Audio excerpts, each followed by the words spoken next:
បាទវគ្គនេះគឺជាវគ្គដែលយើងខ្ញុំបន្ត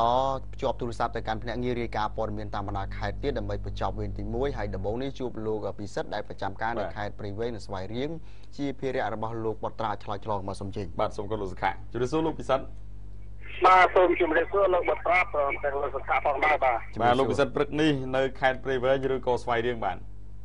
ព្រឹកនេះខ្ញុំនៅខេត្តស្វាយរៀងបាទយុគមិញភ្នំពេញភ្លៀងបន្តរហូតទល់ភ្លឺបាទវាមិនច្រើនទេស្រេចតែខាងព្រៃវែងវិញយ៉ាងម៉េចទៅបាទខាងព្រៃវែងនិងខាងស្វាយរៀងគឺភ្លៀងរលឹមពេលខ្លះក៏ខ្លាំងពេលខ្លះគឺក៏តែរលឹមប៉ុន្តែរំតែគឺយុគឯណោះបាទអរគុណហើយដល់ឡែករឿងរ៉ាវព្រឹកនេះមានអីជម្រាបជូនដល់ទូរទស្សនិកជនរបស់យើងបានជ្រាបបាទព្រឹកនេះខ្ញុំមានព័ត៌មានមួយបាទគឺប្រជាពលរដ្ឋជាច្រើនគ្រួសារនៅភូមិព្រែគីលឃុំកំពង់ចក់ស្រុករំដួលខេត្តស្វាយរៀងបានលើកគ្នាកាន់ប្រមូលផ្ដុំគ្នាកាន់រូបសម្ដេចនាយករដ្ឋមន្ត្រីនិងសម្ដេចមុននេះដើម្បីធ្វើការព្រៀមរៀបរៀងសមាជិកគណៈពេលដែលសមាជិកដឹកនាំដោយលោកអងរីប្រធានាធិបតីសាលាដំបងខេត្តដឹកនាំកម្លាំងសមាជិកចុះទៅអនុវត្តសារនៃការរបស់សាលាឧត្តរដើម្បីជួយចោះរូបផ្ទះប្រជាពលរដ្ឋ2ខ្នងនៅក្នុងភូមិព្រៃគីលនោះបាទសូមជើញលំអិតតាមការអះអាងរបស់ឈ្មោះស៊ុនសវនអាយុ54ឆ្នាំនិងប្រពន្ធឈ្មោះលឹកសថនអាយុ52ឆ្នាំនោះគាត់បានអះអាងថា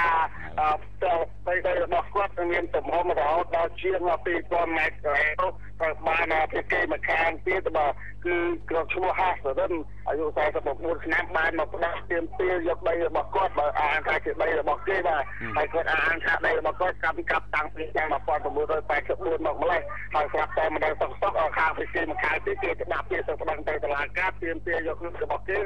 យកដីនេះដល់អាងថាជាដីរបស់គេហើយក៏មានការកាត់ក្តីតាំងពីសាលាដំបងខេត្តកាត់ក្តីរហូតដល់សាលាឧត្តរនិងឡើងដល់សាលាកំពូលឯណោះប៉ុន្តែទៅជាលទ្ធផលសាលាកំពូលបានដូចរឿងនេះមកឲ្យសាលាឧត្តរកាត់ម្ដងទៀតហើយចង់មកចោះសាលាឧត្តរបានកាត់ក្តីសម្រេចឲ្យគេខាងអាសរិននេះឈ្នះឲ្យត្រូវបានចោះអនុវត្តសារនៃការពីព្រឹកម្សិលមិញនេះបាទហើយក៏ត្រូវបានប្រជាពលរដ្ឋទាំងមូលក្នុងភូមិព្រៃគីរួមមេភូមិផងតែមករៀបរៀងមិនឲ្យមានការរស់រើទេបាទដូច្នេះសូមស្ដាប់យើងមានសម្លេងរបស់លោកមេភូមិនិងប្រជាពលរដ្ឋនឹងបាទសូមស្ដាប់សម្លេងរបស់គាត់បាទតទៅនេះសូមស្ដាប់នឹងការលើកឡើងរបស់4ខ្ញុំឃើញតែស៊ូសរ៉នណាកាន់កាប់រហូតបាទស៊ូសរ៉នម្ចាស់ផ្ទះណាបាទគាត់កាន់កាប់រហូតហើយដែកខ្ចីខ្ញុំក៏មិនដឹងដែរតែសុំដីហ្នឹងស្រាអកោទេខ្ញុំអត់ដឹងទេចាត់តែមានរឿងពាក្យដឹងដល់ពេលប្រឹងក៏មិនប្រឹងខ្ញុំដែរមេភូមិចាស់គាត់ស្លាប់ហើយស្រាំដល់ហើយដល់មករឿងដល់ខ្ញុំវិញឡើងមេភូមិនេះខាងអ្នកប្រឹងនឹងអត់យុត្តិធម៌ទេបាទពីព្រោះឈ្មោះនឹងមកនៅនឹងបានប្រហែលឆ្នាំទេមានប្រពន្ធនឹងដល់ប្រពន្ធស្លាប់ទៅគាត់ត្រូវគ្នាម៉ែក្មេងទៀតទៅហើយដល់ចឹងនឹងត្រូវវាមិនទេស្រាប់ដល់វាម៉ែក្មេងក៏ស្លាប់ទៀតបាត់ទៅនៅស្វ័យរុងវិញទៅនៅក្នុងស្រុកក្នុងភូមិនេះគឺខ្ញុំដឹងយូរណាស់ហើយដែលឈ្មោះជួសសរនមែនដីនេះមិនមែនដីឈ្មោះហាសរិននឹងទេព្រោះដីជួសសរនវាបាន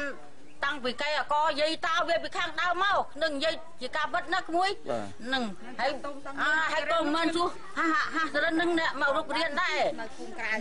នៅឃុំក្រៅដែរវានៅស្វ័យរុងមិននឹងតែក្មួយវានៅស្វ័យរុងហើយវាចង់បំពេញមកយកដីជួសសរនមកប្តឹងឲ្យយូរឆ្នាំហើយប្រកមកយកនឹងមិនវាយកមិនកើតឥឡូវវាធ្វើខ្លាំងចង់មករុះចង់មកបំពេញយកមែនទេ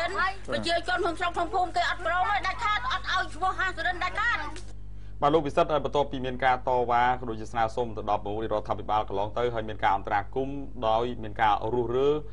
សម្រាប់ចេញសាលក្រមឲ្យបន្តថាតើរហូតមកដល់ពេលនេះខាងអាជ្ញាធរដកហូតដីពីបងប្អូនប្រជាពលរដ្ឋដែលបានតវ៉ាហើយឬនៅឬក៏កំពុងតែដោះស្រាយបន្តទៀតបាទក្រោយសូមបញ្ជាក់ថាក្រោយពីមានប្រជាពលរដ្ឋដល់ជាច្រើនគ្រួសារបានលើកគ្នាមករៀបរៀងចំពោះឲ្យខាងសមាជិករុះរើផ្ទះតាំងពីខ្នងនោះគឺព្រះរាជកញ្ញាបានដឹកនាំកម្លាំងដកឲ្យទៅវិញដោយបន្តមកធ្វើសកម្មភាពអ្វីនោះទេបាទ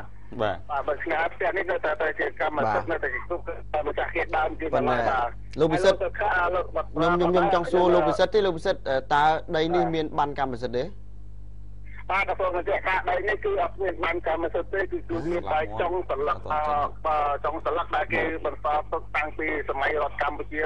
ដល់ម្លេះបាទប្រវត្តិដីនេះគឺមិនដែលមានអន្តរបានចោលធ្វើបានកម្មសិទ្ធិដីធ្លីស្របច្បាប់នៅឡើយទេបាទថាគាត់មានទម្លាប់កាន់កាប់រដ្ឋាភិបាលនៅពេលដីលើនេះហើយចេះតែនៅរហូតបាទបានធ្វើបាត់ទេបាទមួយទៀតខ្ញុំចង់សួរថាតើនៅពេលដែលតុលាការកំពូលបង្វិលរឿងមកសាលាឧទ្ធរហើយសាលាឧទ្ធរមិនសម្រេចឲ្យភាគីមួយខាងទៀតនឹងឈ្នះមិនអញ្ចឹងណាតើបងប្អូនប្រជាពលរដ្ឋមានន័យថាផ្ទះពីរគ្រួសារមានប្តឹងម្ដងទៀតទេមានន័យថាប្តឹងជំទាស់ទៅនឹងសាលដីការបស់សាលាឧទ្ធរចុងក្រោយនេះទេបាទក៏ធ្វើបញ្ជាក់ផងដែរថាតាមការអាងរបស់ឈ្មោះ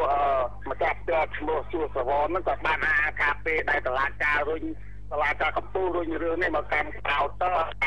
កាត់ក្តីសម្រេចឲ្យខាងភាគីម្ខាងទៀតឈ្នះនោះគឺគាត់អត់បានដឹងរឿងទេរហូតដល់ថ្ងៃខ្ញុំស្រាប់តែឃើញបរិយាកាសរបស់សាលាខេត្តសាលាដំបងខេត្តស្វាយរៀងដឹកនាំកម្លាំងចុះមកធ្វើការរើតែម្ដងមកបើគាត់អត់បានដឹងរឿងខ្ញុំសួរមកសំណួរចុងក្រោយលោកវិសិទ្ធតើចន្លោះពីការចេញសាលដីការបស់សាលាអូតូមកពេលដែលព្រះអាជ្ញារងចូលមកអនុវត្តនឹងមានរយៈពេលប្រមាណថ្ងៃប្រមាណសប្តាហ៍តាមការអាងរបស់ប្រជាពលរដ្ឋគឺមានចន្លោះរហូតដល់ជាង3ខែមកហើយបាទបើស្នេះហើយទៅបាទអត់ដឹងរឿងតែសុខតែឃើញចុះមកអនុវត្តសាលដីកាតែម្ដងបាទអញ្ចឹងអរគុណច្រើនលោកវិសិទ្ធមានអីថែមចុងក្រោយខ្លីបាទក៏សូមបញ្ជាក់ផងដែរថាការពីថ្ងៃច័ន្ទនោះខ្ញុំស្ដាយព័ត៌មានតទៅនឹងរឿងមានឃុំក៏បានទាយកលុយពីប្រជាពលរដ្ឋក្នុងការធ្វើរឿងផ្សេងណាប្រាបញ្ជាក់ពីប្រវត្តិដីហ្នឹងបាទឥឡូវនេះក៏ធ្វើបានខាអាជ្ញាធរឃុំក៏ដូចជាសពគាត់មានបដកម្មហើយក៏បានអាយថាគឺលុយដែលគាត់ប្រមូលយកទាំងអស់នេះគឺមិនបានយកកប៉ៅខ្លួនឯងទេគឺគាត់យកតាមការណែនាំរបស់អន្តរក្រសួងនិងក្រុមការបបបញ្ជាស្ពតពីលោកគូវឌ្ឍនៈអភិបាលរដ្ឋខេត្តបាទដូច្នេះគឺលុយនេះយកទៅដាក់ចូលទៅដល់ខាងក្រសួងទេមិនមែនទៅខ្លួនឯងទេប៉ុន្តែតាមការអាងរបស់មន្ត្រីសយោដីបានដឹងថាទីតាំងដីនេះគឺស្ថិតនៅក្នុងតំបន់វិនិច្ឆ័យនៃគណៈកម្មការកងវែងដីធ្លីបាទតាមអនុក្រឹត្យនៃច្បាប់នោះគឺហាមមិនឲ្យមានការយកលុយយកកាប់នៅក្នុងចំណុចទីតាំងតំបន់វិនិច្ឆ័យនោះទេបាទដូច្នេះហើយគឺវិជាបរដ្ឋនៅតែសំណូមពរសូមឲ្យអាជ្ញាធរក៏ដូចជាវិស័យខាងឃុំនោះគឺក៏មិនតយកលុយតទៅទៀតពីព្រោះគាត់អាចថាអ្នកខ្លះមានដីតែ1ហិកតាទេប៉ុន្តែ1ហិកតាហ្នឹងគឺជាអត់តដល់ទៅ12កន្លែងនោះដូច្នេះបើគេនៅតែយកមកប្លង់20000គឺ12កន្លែងឡើងមក20000ទៀតហ្នឹងគឺប្រជាពលរដ្ឋគ្មានលទ្ធភាពបងនោះទេបាទហើយដូច្នេះនៅតែទទួលចំណូលពលសូមឲ្យមានការយកលុយនេះតទៅទៀតបាទអរគុណលោកវិសិទ្ធជម្រាបលាបាទសូមអរគុណសូមជម្រាបលាបាទបានជាខ្ញុំសួរលោកពិសិដ្ឋបន្ថែមប្រមាណសំណួរនោះគឺចង់បញ្ជាក់ថានៅពេលដែលតុលាការកំពូលរុញមកវិញហើយត្រូវសាលាឧទ្ធរចេញសារដីកាសម្រេចឲ្យភាគីនោះនៅតែឈ្នះដដែលគឺភាគីពីរគ្រួសារនេះគឺគេមានសិទ្ធិនៅក្នុងការប្តឹងសារកៅប្តឹងសារទុកបើនិយាយបច្ចេកទេសប្តឹងសារទុកទៅតុលាការកំពូលម្ដងទៀតការប្តឹងសារទុករបស់ភាគីដែលមិនសុខចិត្តយ៉ាងហោចណាស់ក៏2ដងដែរទៅតុលាការកំពូលប៉ុន្តែលុះត្រាតែគេបានដឹងដំណឹងអំពីសារដីកាសម្រេចរបស់សាលាឧទ្ធរអញ្ចឹងបងប្អូនប្រជាពលរដ្ឋបានលើកឡើងថាគេមិនបានដឹងអំពីការសម្រេចរបស់សាលាឧទ្ធរទេដូច្នេះមានតែសាលាឧទ្ធរឬក៏អ្នកដែលពាក់ព័ន្ធត្រូវបកបំភ្លឺត្រឡប់មកវិញថាតើនោះពិតជាអញ្ចឹងដែរឬក៏អត់ដែលប្រជាពលរដ្ឋថាមិនបានដឹងអំពីសេចក្តីសម្រេចចុងក្រោយរបស់សាលាឧទ្ធរហ្នឹងអញ្ចឹងទេបាទអរគុណអញ្ចឹងបើគេអត់បានដឹងហើយយើងអត់បានគេហៅថាបញ្ជូនដំណឹងទៅឲ្យគេបានដឹងទេពិបាកនៅក្នុងការអនុវត្តណាស់ពីព្រោះគេមានសិទ្ធិនៅក្នុងការប្តឹងសារទុកទៅតុលាការកំពូលទៀតបាទអរគុណសូមអនុញ្ញាតជូនទៅលោកបុត្រាបន្តខ្ញុំទៀតទេបាទសូមជាប់ទូរស័ព្ទទៅភ្នាក់ងាររបស់យើងប្រចាំការនៅក្នុងខេត្តបាត់ដំបងលោកកាំងរីវិញម្ដងបាទជំរាបសួរលោកកាំងរីបាទជំរាបសួរលោកបុត្រាលោកសុខាបាទជំរាបសួរលោកពីខេត្តបាត់ដំបងព្រឹកនេះមានរឿងរ៉ាវអីជំរាបជូនដល់ទូរទស្សនិកជនរបស់យើងបានជ្រាបបាទព្រឹកនេះជំនាញសេចក្តីរាយការណ៍មួយជជែកគ្នាក្នុងវេទិកាសាធារណៈដើម្បីដោះស្រាយពីកង្វល់និងស្វែងរកការវិវត្តក្នុងមូលដ្ឋានជូនប្រជាពលរដ្ឋបាទអ្វីខ្លះដែលបងប្អូនប្រជាពលរដ្ឋលោកបានជជែកនិងស្នើសុំទៅដល់អាជ្ញាធរបាទលោកបត្រាបាទឃុំចំនួន3នៅលើដីគោកព្រោះស្រុកឯកភ្នំហ្នឹងមានឃុំលើទឹកនិងឃុំលើគោកបាទ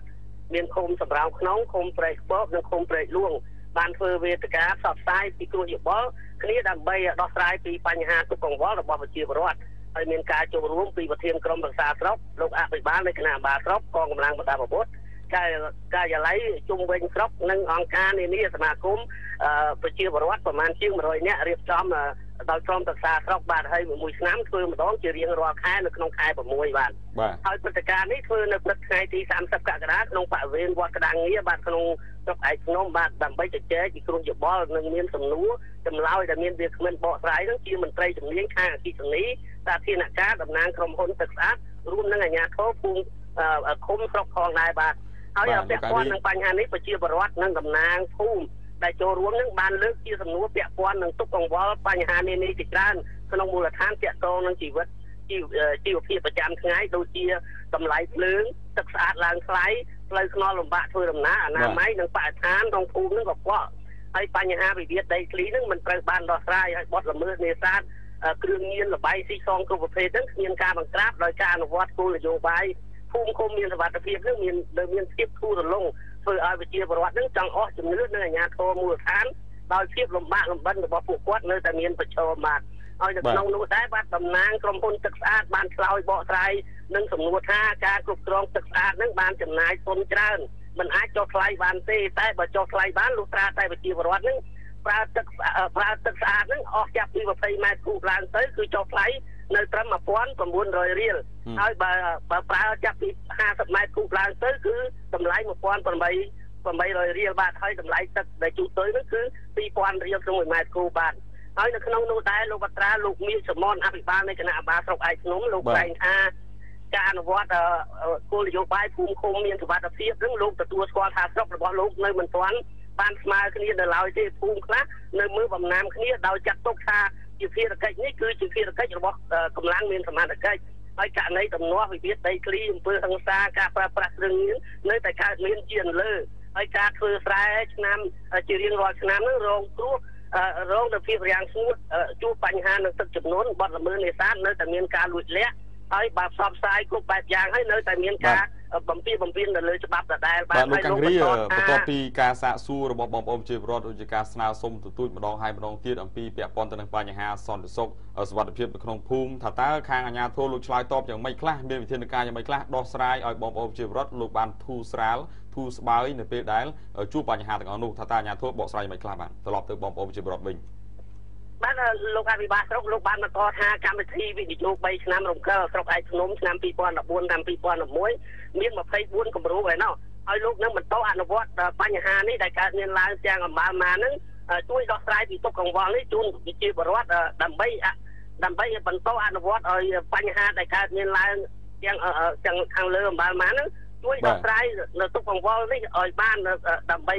អនុវត្តស្រុកឲ្យមានការរីកចម្រើនជាមួយរាជរដ្ឋាភិបាលក្នុងអាណត្តិជាបន្តបន្ទាប់នេះការបដិញ្ញារបស់គាត់គឺការបដិញ្ញាអញ្ចឹងបាទអរគុណសូមជម្រាបលាលោកកាំងរីអរគុណលោកវត្រាលោកសុខៈបាទបាទថ្ងៃដូចជាផុសផុលបន្តិចបាទអរគុណពេលវេលាបានមកដល់ទីបញ្ចប់ទៅហើយទៅទៀតលោកអ្នកជួបលោកមេរិទ្ធីមានព័ត៌មានសំខាន់ជាច្រើនដែលកំពុងតែចង់រៀបចំដើម្បីជម្រាបជូនដល់លោកអ្នកកំពុងតែតាមដានហើយកញ្ញាសេឡាអត់នាងសេឡាបាទសូមអធិស្ឋានបន្តិចទៀតហើយយើងខ្ញុំនឹងតាមដានព្រឹត្តិការណ៍អំពីវិវត្តនៃការរៀបចំហៅថារចនាសម្ព័ន្ធទាំងកោជបការធ្វើវិសោធនកម្មរដ្ឋធម្មនុញ្ញ